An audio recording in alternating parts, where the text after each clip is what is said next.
Agency کا chief sir Henry اپنے مخصوص آفس میں بیٹھا ایک فائل کے مطالعہ میں مصروف تھا کہ میز پر پڑے ہوئے مختلف رنگوں کے فون سیٹوں میں سے ایک فون کے مترنم گھنٹی بج اٹھی تو اس نے چونک کر سر اٹھایا اور فون کی طرف دیکھا تو اس نے بے اختیار ایک طویل سانس لیا اور ہاتھ بڑھا کر ریسیور اٹھا لیا۔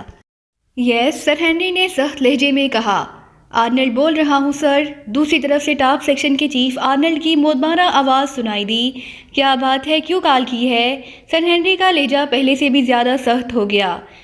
سر، آپ کو یہ رپورٹ دینی تھی کہ پاکستانی سائنسدان ڈاکٹر شجاعت علی کو ہوش آ گیا ہے، لیکن ان کی ذہنی حالت ٹھیک نہیں ہے۔ لیبارٹری کے چیف ڈاکٹر نے انہیں چیک کیا ہے اور کچھ ضروری ٹیسٹ بھی لیے گئے ہیں۔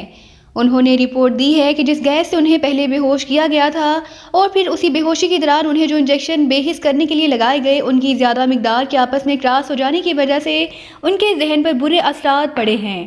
اس لیے اب ان کے علاج کی دو صورتیں ہیں۔ ایک تو یہ کہ انہیں نازار ناراق کے ذہنی ہسپتال میں شفٹ کر دیا جائے یا پھر انہیں یہیں لیبارٹری کے ہسپتال میں رکھا جائے۔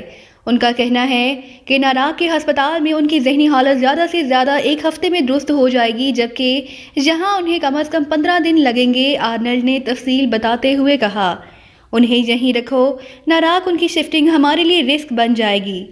پاکستان سیکرٹ سروس کسی بھی لمحے ان کی واپسی کے لیے حرکت میں آ سکتی ہے اور ہم نے انہیں جس انداز میں بلیو ہاکس پہنچایا ہے اس لحاظ سے پاکستان سیکرٹ سروس کا انبانوں میں دھکے کھاتی رہے گی۔ بلیو ہاکس کے بارے میں ان کا خیال ہی نہیں جا سکتا، لیکن جہاں سے ان کے باہر نکالنے میں رسک ہے، اس لیے 15 دن کی بات نہیں ہے۔ انہوں نے بہرحال باقی ساری عمر یہیں گزارنی ہے اور ہمیں بھی اس پرزے کی اتنی ایمرجنسی نہیں ہے، سر ہنری نے جواب دیتے ہوئے کہا۔ یس سر، آرنلڈ نے جواب دیا اور اس کے ساتھ ہی رابطہ ختم ہو گیا تو سر ہنری نے ریسیور رکھ دیا۔ پھر نہ جانے وہ کتنی دیر تک کام کرتے رہے اور مختلف فون بھی اٹینڈ کرتے رہے کہ سفید رنگ کے فون کی گھنٹی پہلی بار بج اٹھی اور سر ہنری نے بے اختیار چونک کر ریسیور اٹھا لیا۔ یس، سر ہنری نے کہا۔ پاکستان سے رالف بول رہا ہوں سر۔ دوسری طرف سے ایک مودبانہ آواز سنائی دی۔ بولو، کیا رپورٹ ہے؟ سر ہنری نے ہونٹ بھینچتے ہوئے کہا۔ سر، پاکستان کے سیکرٹری خارجہ سر سلطان نے باقاعدہ فون کر کے عمران کو سائنسدان شجاعت علی کے میلاگ میں اغوا ہونے کی اطلاع دی ہے، رالف نے کہا۔ مجھے پہلے ہی یہی خدشہ تھا، کیونکہ سفارت خانے پر اس انداز کے حملے کی اطلاع سیکرٹری خارجہ کو بہرحال ہونی ہی تھی۔ پھر سر ہنری نے ہونٹ چباتے ہوئے کہا، عمران 2 عورتوں اور 3 مردوں کے ساتھ ویلنگٹن روانہ ہو گیا ہے۔ رالف نے کہا، کب؟ سر ہنری نے چونک کر کہا، 8-10 گھنٹہ پہلے فلائٹ روانہ ہوئی ہے، رالف نے جواب دیتے ہوئے کہا۔ اس فلائٹ کی پوری تفصیل بتاؤ، سر ہنری نے سامنے رکھا ہوا پیڈ اپنی طرف کھسکاتے ہوئے کہا اور ساتھ ہی قلم دان سے ایک بال پوائنٹ بھی نکال لیا اور پھر رالف نے جو تفصیل بتائی وہ انہوں نے پیڈ پر نوٹ کر لی۔ کیا عمران اپنی اصل شکل میں ہے؟ سر ہنری نے پوچھا۔ نہیں سر، وہ میک اپ میں ہے، اسے اس کے مخصوص مزاحیہ فکروں کی وجہ سے پہچانا گیا ہے، رالف نے جواب دیا۔ ایئرپورٹ سے اس کے کاغذات کی نقول حاصل کی ہیں؟ سر ہنری نے کہا۔ نہیں سر، اب کر لیتا ہوں، رالف نے جواب دیا۔ فوری حاصل کر کے انہیں بلیو ایکس کے ذریعے آپریشنل ہیڈ کوارٹر کے مرفی کے نام بھجوا دو، فوری، سر ہنری نے کہا۔ یس سر، زیادہ سے زیادہ 15 منٹ بعد کاغذات کی نقول آپریشنل ہیڈ کوارٹر پہنچ جائیں گی، رالف نے جواب دیا۔ اوکے، سر ہنری نے کہا اور ریسیور رکھ کر انہوں نے اپنے ساتھ پڑے ایک فون کا ریسیور اٹھایا اور یکے بعد دیگرے 2 بٹن پریس کر دیے۔ یس سر، دوسری طرف سے ایک نسوانی آواز سنائی دی، لہجہ بے حد مودبانہ تھا۔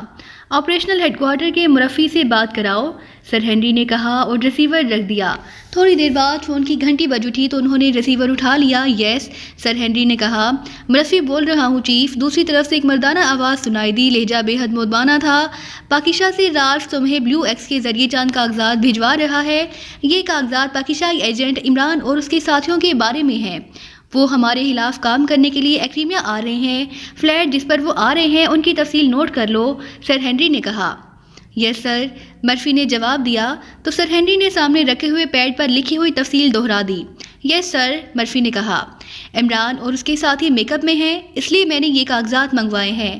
ان سے تمہیں ان کے لیے ان کے نئے چہروں اور کاغذات پر موجود تصویروں کی مدد سے ان کے حلیے معلوم ہو جائیں گے۔ تم نے ان کی مشینی نگرانی کرنی ہے، ماں بات چیت کے۔ ویلنگٹن سے یہ لوگ جس طرف بھی جائیں تم نے ان کی اطلاع مجھے فوری دینی ہے، سر ہنری نے کہا۔ یس سر، دوسری طرف سے کہا گیا۔ اور سنو، یہ عمران اور اس کے ساتھی حد درجہ شاطر ذہن کے لوگ ہیں، اس لیے ہو سکتا ہے کہ یہ راستے میں کسی ایئرپورٹ پر سلپ ہو جائیں اور کسی اور میک اپ پہ یہاں پہنچیں۔ اس لیے اس فلائٹ نے جہاں جہاں سٹاپ کرنا ہے وہاں تم نے ان کی چیکنگ کے مکمل انتظامات کرنے ہیں، سر ہنری نے کہا۔ یس سر، دوسری طرف سے کہا گیا، اور یہ بھی اچھی طرح سن لو کہ انہیں کسی صورت بھی نگرانی کا علم نہیں ہونا چاہیے، سر ہنری نے کہا۔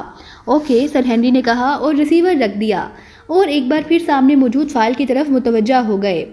پھر تقریباً 1 گھنٹے بعد سرخ رنگ کے فون کی گھنٹی بج اٹھی تو انہوں نے چونک کر ہاتھ بڑھایا اور ریسیور اٹھا لیا۔ یس، سر ہنری نے کہا۔ چیف سیکرٹری سر ہیرالڈ سے بات کریں سر۔ دوسری طرف سے ان کے سیکرٹری کی مؤدبانہ آواز سنائی دی۔ یس سر، میں ہیری بول رہا ہوں، سر ہنری نے اس بار قدرے مؤدبانہ لہجے میں کہا، کیونکہ ایکڈیمیا میں سب سے با اختیار عہدہ چیف سیکرٹری کا ہوتا ہے۔ وہ ایک لحاظ سے انتظامی طور پر پورے ملک کے سیاہ و سفید کا مالک ہوتا ہے۔ سر ہنری، کیا آپ نے پاکستان کے کسی سائنسدان کو میلاگ سے اغوا کرایا ہے؟ سر چیف سیکرٹری نے کہا۔ یس سر، سر ہنری نے مختصر سا جواب دیا۔ اس کا مقصد؟ سر ہیرالڈ نے سخت لہجے میں پوچھا۔ پاکستان کے سائنسدان ڈاکٹر شجاعت علی نے ایک ایسا پرزہ ایجاد کیا ہے جسے MM کہا جاتا ہے، جو میزائل کو نہ صرف 100% ٹارگٹ پر ہٹ کراتا ہے بلکہ میزائل کے دوران پرواز اس میں سے ایسی ریز نکلتی ہیں جو اس میزائل کو ہر قسم کے جدید اینٹی میزائل سسٹم سے بھی محفوظ رکھتی ہیں۔ اس لحاظ سے یہ پرزہ دفاع کے لیے انتہائی اہمیت رکھتا ہے۔ چنانچہ اعلیٰ سطحی میٹنگ میں جسے صدر صاحب نے پریزائڈ کیا تھا، یہ طے پایا تھا کہ یہ پرزہ وہاں سے چوری کرا کر اسے یہاں پہنچایا جائے۔ چنانچہ ہم نے خاموشی سے یہ کام کر لیا اور کسی کو اس کا علم نہ ہو سکا کہ پرزہ کہاں گیا۔ یہاں کمباروں میں ریڈ زیرو لیبارٹری میں اسے کھولا گیا، لیکن یہ اس قدر ایڈوانس تھا کہ اس کا بنیادی فارمولہ ہمارے سائنسدانوں کی سمجھ میں نہ آیا۔ چنانچہ پھر اعلیٰ سطحی میٹنگ میں یہ طے پایا کہ اس پرزے کے موجز سائنسدان ڈاکٹر شجاعت علی کو اغوا کرایا جائے تاکہ ان سے بنیادی فارمولہ حاصل کیا جا سکے۔ سر ہنری نے تفصیل بتاتے ہوئے کہا، اور پھر انہوں نے میلاگ میں ہونے والی کارروائی سے ان کے بلیو ہاکس پہنچنے اور پھر ان کے ہوش میں آنے کے سلسلے میں آرنلڈ کی رپورٹ بھی تفصیل سے بتا دی، کیونکہ انہیں معلوم تھا کہ چیف سیکرٹری صاحب سے کچھ چھپانا اپنے پیروں پر خود کلہاڑی مارنے کے مترادف ہے۔ اس کا مطلب ہے کہ آپ نے انہیں اس انداز میں اغوا کرایا ہے کہ ایکڈیمیا کا نام سامنے ہی نہ آئے، چیف سیکرٹری نے کہا۔ یس سر۔ تو پھر پاکستان کے سیکرٹری خارجہ سر سلطان نے مجھ سے بات کرتے ہوئے کیوں کہا ہے کہ سائنسدان کو ایکڈیمیا کی ریڈ ایجنسی نے اغوا کرایا ہے؟ چیف سیکرٹری نے کہا تو سر ہنری بے اختیار اچھل پڑے۔ انہوں نے ریڈ ایجنسی کا نام لیا ہے؟ سر ہنری نے حیرت بھرے لہجے میں کہا۔ ہاں، پھر اس کا مطلب ہے کہ آپ نے اس بات کو چھپانے کے لیے جو کارروائی کی ہے وہ ناکام ثابت ہوئی ہے اور اب پاکستان سیکرٹ سروس لیبارٹری کو تباہ کر کے اپنا سائنسدان واپس لے جائے گی، چیف سیکرٹری نے قدرے غصیلے لہجے میں کہا۔ نہیں جناب، ایسا ممکن ہی نہیں، سر ہنری نے کہا۔ کیا آپ ان لوگوں کا خاتمہ نہیں کر سکتے؟ کیا ایکڈیمیا اس پسماندہ ملک کے چند افراد سے اس حد تک وہ خوفزدہ ہے کہ اپنی تمام تر طاقت کے باوجود اس کے خلاف کوئی فیصلہ کن کارروائی نہیں کر سکتا؟ سر ہیرالڈ کے لہجے میں غصے کا عنصر بتدریج بڑھتا جا رہا تھا۔ سر، ایسی کوئی بات نہیں، یہ لوگ مفعول فطرت نہیں ہیں، عام انسان ہیں، لیکن آپ سے پہلے والا لارڈ مارٹن ان سے بے حد خوفزدہ رہتے تھے۔ انہوں نے سختی سے حکم دے رکھا تھا کہ ان کے خلاف کوئی کارروائی نہ کی جائے، ورنہ اس وقت بھی وہ ہوائی جہاز فضا میں بلاسٹ کرایا جا سکتا ہے جس میں وہ سفر کر رہے ہیں، سر ہنری نے تیز لہجے میں کہا۔ ایسی کوئی کارروائی نہ کریں جس سے بین الاقوامی سطح پیچیدگیاں پیدا ہو جائیں، جیسا آپ نے ابھی ہوائی جہاز کو فضا میں بلاسٹ کرانے کی بات کی ہے، لیکن انہیں بہرحال ہلاک ہونا چاہیے جس میں لارڈ مارٹن نہیں ہو۔ مجھے ان کی لاشیں چاہیے۔ ویسے میں سر سلطان کو کہہ دیا ہے کہ انہیں غلط اطلاع ملی ہے۔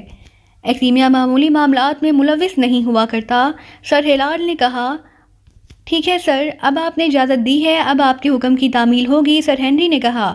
اوکے، دوسری طرف سے کہا گیا اور اس کے ساتھ ہی رابطہ ختم ہو گیا تو سر ہنری نے ایک طویل سانس لیتے ہوئے ریسیور رکھ دیا اور ساتھ پڑے ہوئے فون کا ریسیور اٹھا کر انہوں نے یکے بعد دیگرے 2 بٹن پریس کیے۔ پھر دوسری طرف سے فون اٹینڈ ہونے پر انہوں نے آپریشنل ہیڈ کوارٹر کے مرفی سے بات کرانے کا کہہ کر ریسیور رکھ دیا۔ تھوڑی دیر بعد فون کی گھنٹی بج اٹھی تو انہوں نے ریسیور اٹھا لیا۔ یس، سر ہنری نے کہا۔ مرفی بول رہا ہوں سر۔ دوسری طرف سے مرفی کی آواز سنائی دی۔ کاغذات پہنچ گئے ہیں تمہارے پاس؟ سر ہنری نے کہا۔ یس سر، میں نے اور میرے تمام ممبران نے نگرانی کے تمام انتظامات بھی مکمل کر لیے ہیں، مرفی نے جواب دیتے ہوئے کہا۔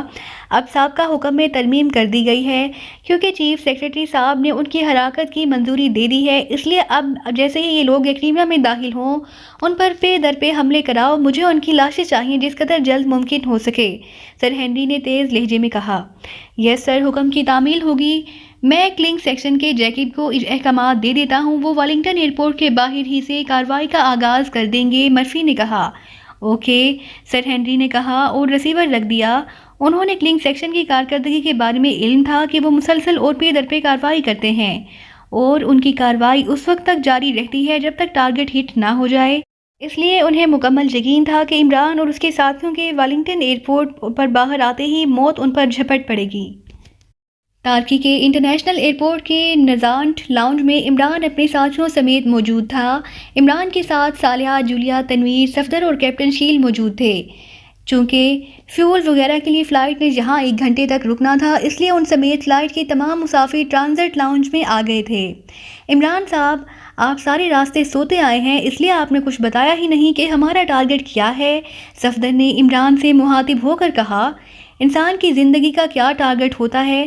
آخرت کی کامیابی اور بس۔ عمران نے ایک طویل سانس لیتے ہوئے کہا، میں ابھی آ رہا ہوں، کیپٹن شیل نے اٹھتے ہوئے کہا، اور سب نے اس انداز میں سر ہلا دیے جیسے یہ معمول کی بات ہو، کیونکہ یہاں سے باہر تو کوئی جا نہیں سکتا تھا، اس لیے کیپٹن شیل بھی ادھر ادھر گھوم پھر کر واپس آ جائے گا۔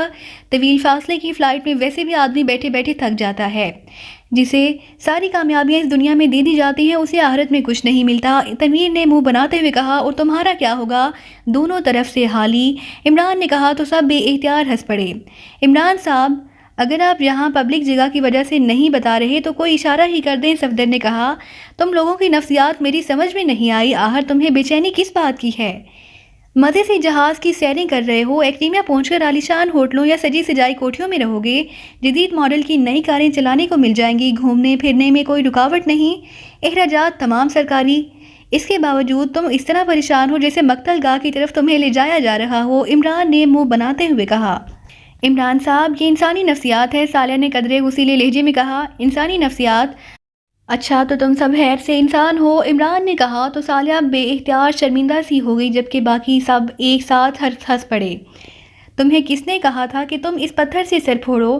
ویسے بھی یہ ہمیں بتانے کا پابند تو نہیں، چیف نے اسے لیڈر بنایا ہے تو ٹھیک ہے، یہ لیڈر ہے، جو چاہے کرے اور جو چاہے نہ کرے، پابند تو ہم ہیں، جولیا نے غصیلے لہجے میں کہا۔ وہ شاعر کیا کہتا ہے، جس پتے پر تکیا تھا وہی ہوا دینے لگے۔ میں نے سوچا تھا کہ جولیا میری حمایت کرے گی، کیونکہ صالحہ نے تو بہرحال صفدر کی ہی حمایت کرنی ہے، لیکن تم بھی بہرحال چھوڑو، اپنی اپنی قسمت ہے۔ عمران نے بڑے افسردہ سے لہجے میں کہا، بس یہ اداکاری کسی نئے آدمی کے سامنے کیا کرو، ہم سب تم جیسے رنگ باز کے داؤ میں نہیں آ سکتے۔ جولیا نے منہ بناتے ہوئے کہا، اور پھر اس سے پہلے کہ مزید کوئی بات ہوتی، ان کی فلائٹ کے تیار ہونے کا اعلان ہونا شروع ہو گیا اور وہ سب اٹھ کر کھڑے ہو گئے۔ ارے کیپٹن شکیل کدھر ہے؟ عمران نے چونک کر ادھر ادھر دیکھتے ہوئے کہا، میں آ رہا ہوں۔ ایک کونے سے کیپٹن شکیل کی آواز سنائی دی اور پھر وہ تیز تیز قدم اٹھاتا اس دروازے کے قریب آ گیا جہاں سے سب رن وے کی طرف جا رہے تھے۔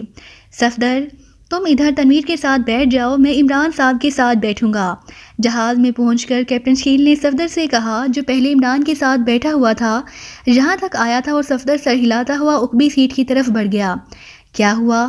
کوئی خاص بات؟ عمران نے چونک کر کیپٹن شکیل کی طرف دیکھتے ہوئے کہا، جس کا چہرہ قدرتی طور پر سپاٹ رہتا تھا، لیکن اس کی آنکھوں سے صاف پتہ لگ رہا تھا کہ وہ کوئی بات کرنے کے لیے بے چین ہو رہا ہے۔ ہاں عمران صاحب، پہلے یہ بتائیں کہ کیا ہم نے براہ راست ویلنگٹن ایئرپورٹ پر ڈراپ ہونا ہے یا راستے میں کہیں رک جانا ہے؟ کیپٹن شکیل نے سیٹ پر بیٹھتے ہوئے آہستہ سے کہا تو عمران چونک پڑا۔ راستے میں ایک سٹاپ اور آئے گا، گورگان ایئرپورٹ، وہاں طیارہ نصف گھنٹہ رکے گا اور عام طور پر مسافر طیارے سے نہیں اترتے، اس کے بعد طیارہ ویلنگٹن ایئرپورٹ پر ہی جا کر رکے گا۔ عمران نے تفصیل سے جواب دیتے ہوئے کہا، بات یہ ہے عمران صاحب کہ پچھلے سٹاپ رامانو پر بھی مجھے شک ہوا تھا کہ کچھ لوگ ہماری نگرانی کر رہے ہیں، ان کے پاس کوئی جدید کیمرہ نما مشین ہے جس کے لینس کا رنگ گہرا نیلا تھا۔ کیپٹن شکیل نے کہا، یہ بلیو ایکس ہے، ان کی مدد سے دور سے نہ صرف نگرانی کی جا سکتی ہے بلکہ مخصوص ایریا میں ہونے والی گفتگو بھی ٹیپ کی جا سکتی ہے۔ عمران نے تشویش بھرے لہجے میں کہا، جو بھی ہے بہرحال جہاں تارکی میں بھی میں نے ایسے ہی ایک گروپ کو دیکھا تو میں چونک پڑا۔ میں پھر اس گروپ کے ایک آدمی کے قریب سے گزرتے ہوئے اسے ایکریمین لہجے میں سیکرٹ کا لفظ کہتے ہوئے ایک سائٹ پر بنے ہوئے واش رومز کی طرف بڑھتا چلا گیا۔ میری توقع کے عین مطابق وہ آدمی میرے پیچھے اس ایریے میں آیا تو میں نے اچانک اسے گردن سے پکڑ کر ایک واش روم کی دیوار کے ساتھ لگا کر انگوٹھا اس کی شہ رگ پر رکھ کر اس انداز میں دبایا کہ وہ لاشعوری طور پر سب کچھ بتانے کے لیے تیار ہو گیا۔ مختصر طور پر اس نے بتایا کہ ریڈ ایجنسی کے آپریشنل ہیڈ کوارٹر کے انچارج مرفی کے حکم پر وہ ان تمام سٹاپس پر جہاں جہاں یہ پرواز رکنی ہے وہاں چیکنگ کر رہے ہیں، اور انہیں حکم ہے کہ اگر عمران اور ان کے ساتھی وہاں سے باہر جانے لگیں تو ان کی مکمل نگرانی کی جائے۔ پھر اس آدمی کے مطابق فوری ایک اور حکم آ گیا کہ اگر عمران اور اس کے ساتھی راستے کے سٹاپ سے باہر جائیں تو ان پر اچانک اور چاروں طرف سے فائر کھول کر انہیں ہلاک کر دیا جائے، ورنہ یہ کام ویلنگٹن ایئرپورٹ کے باہر ریڈ ایجنسی کا کلنگ سیکشن کرے گا جس کا انچارج جیکب ہے۔ ابھی میں اس سے پوچھ ہی رہا تھا کہ فلائٹ کی روانگی کے اطلاعات شروع ہو گئی اور میں نے اس کی شہرک کچل کر اسے ہلاک کر دیا اور اس کی لاش کو ایک کونے میں اس انداز میں ڈال دیا کہ فوری نظر نہ آئے، جس کے بعد میں خاموشی سے چلتا ہوا آپ کے پاس پہنچ گیا۔ کیپٹن شکیل نے جواب دیا، اب اس آدمی کی لاش انہیں مل جائے گی اور اس کی اطلاع بھی انہیں دی جائے گی، مگر تم نے واقعی کارنامہ سر انجام دیا ہے کیپٹن شکیل۔ میں ایسی ہی کارکردگی چاہتا ہوں۔ اس کا مطلب ہے کہ ہمارے خلاف ریڈ ایجنسی اور اس کا کلنگ سیکشن حرکت میں آ گیا ہے اور مجھے معلوم ہے کہ یہ دونوں کس قدر تیز اور باوسائل ہیں۔ کلنگ سیکشن مسلسل اور پے در پہ حملے کرتا ہے اور اس وقت تک اس کے حملے جاری رہتے ہیں جب تک ٹارگٹ ختم نہ ہو جائے۔ عمران نے تشویش بھرے لہجے میں کہا، کیا ہمارا مشن ایسا ہے کہ ایکسیمیا کی ریڈ ایجنسی اس طرح کھل کر ہمارے سامنے آ گئی ہے؟ کیپٹن شکیل نے کہا، ویسے مشن تو ایسا نہیں ہے، لیکن میرا خیال ہے کہ لارڈ مارٹن کی وفات کے بعد ایکسیمیا کا جو چیف سیکرٹری بنا ہے اس نے انتقامی کارروائی کے تحت آرڈرز کیے ہوں گے اور تم نے جو کچھ معلوم کیا ہے اس کے مطابق ہماری روانگی کی اطلاع پاکیزہ سے ہی دی گئی ہوگی اور ہمارے کاغذات کی نقول بھی ہر جگہ پہنچائی گئی ہوں گی، ورنہ ہم تو ایگریمنٹ میک اپ میں اور ایگریمنٹ کاغذات پر سفر کر رہے ہیں۔ عمران نے کہا، اب آپ نے پھر کیا سوچا ہے؟ کیپٹن شکیل نے پوچھا، تم بتاؤ ہمیں کیا کرنا ہوگا؟ یہ لوگ واقعی اس قدر تیز رفتاری سے کام کرتے ہیں کہ یہ ہمیں ایک قدم بھی اٹھانے نہ دیں گے۔ عمران نے کہا، عمران صاحب، میرا خیال ہے کہ ہم گورگان ایئرپورٹ پر ڈراپ ہو جائیں اور وہاں موجود نگرانی کرنے والے گروپ کو کور کر کے ان سے تمام معلومات حاصل کر لیں اور پھر میک اپ اور لباس تبدیل کر کے دوسرے کاغذات پر ایکسیمیا میں داخل ہوں۔ وہاں داخلے کے بعد سب سے پہلے ریڈ ایجنسی کے اس آپریشنل ہیڈ کوارٹر کو ٹریس کر کے اسے تباہ کر دیں، اس کے بعد ریڈ ایجنسی کے چیف کا اور آخر میں چیف سیکرٹری کا خاتمہ کر دیں۔ اس کے بعد جو بھی مشن ہو وہ مکمل کیا جائے۔ کیپٹن شکیل نے کہا، نہیں، اس طرح کام بے حد طویل ہو جائے گا اور ان لوگوں کو سنبھل جانے کا موقع مل جائے گا۔ اب ہمیں تنویر ایکشن پالیسی پر عمل کرنا ہوگا۔ عمران نے کہا، وہ کیسے عمران صاحب؟ کیپٹن شکیل نے کہا، گورگان میں لامحالہ بلیو ایکس اس لیے گروپ میں موجود ہوگا کہ کوئی بات چیت نہیں ہو سکتی۔ تم یہی اپنے ساتھیوں کو بریف کر دو، ویلنگٹن ایئرپورٹ بے حد وسیع و عریض ہے، وہاں بے شمار انٹرنیشنل پروازیں آتی اور جاتی رہتی ہیں اور وہاں بے شمار ایسے خفیہ راستے ہیں جن سے آسانی سے گزرا جا سکتا ہے اور ایئرپورٹ سے باہر موجود کلنگ سیکشن کے لوگوں کو علم تک نہ ہو سکے گا۔ ویلنگٹن میں ایک رہائشی عمارت ہمارے لیے چیف نے ریزروڈ کرا دی ہے، وہاں اسلحہ بھی ہوگا، نئے لباس اور کاریں بھی۔ وہاں پہنچ کر نیا میک اپ ہوگا، نئے لباس پہنے جائیں گے اور پھر وہ گروپ بن کر ایک گروپ ریڈ ایجنسی کے آپریشنل ہیڈ کوارٹر پر حملہ کرے گا اور دوسرا کلنگ سیکشن کے ہیڈ کوارٹر پر، تاکہ ہمارے خلاف فوری کارروائی کو روکا جا سکے۔ عمران نے کہا، ٹھیک ہے عمران صاحب، آپ کی تجویز زیادہ بہتر ہے، میں صفدر کو بتاتا ہوں۔ کیپٹن شکیل نے کہا اور سیٹ سے اٹھ کر وہ اوپری سیٹ پر بیٹھے ہوئے تنویر کے پاس آ گیا۔ تم ادھر عمران صاحب کے ساتھ بیٹھ جاؤ، میں نے صفدر سے چند باتیں کرنی ہے۔ کیپٹن شکیل نے کہا، عمران کے ساتھ بیٹھنے کی بجائے عقب میں ایک خالی سیٹ ہے، میں وہاں بیٹھ جاتا ہوں، تنویر نے کہا اور اٹھ کر عقب کی طرف بڑھتا چلا گیا۔ جیپ خاصی تیز رفتاری سے ویران اور بنجر پہاڑی علاقے میں ایک چٹانی سڑک پر دوڑتی ہوئی آگے بڑھی چلی جا رہی تھی۔ ڈرائیونگ سیٹ پر لیڈ لیبارٹری کا سیکیورٹی آفیسر سموئل تھا، جبکہ سائیڈ سیٹ پر ڈاکٹر شاہد لودھی بیٹھا ہوا تھا۔ ڈاکٹر شاہد لودھی کو سیکیورٹی چیف گراہم کے حکم پر تہھانے میں رکھا گیا تھا، جہاں ڈاکٹر شاہد لودھی ہر لمحے اللہ تعالیٰ سے اپنی سلامتی کی دعائیں مانگتا رہتا تھا۔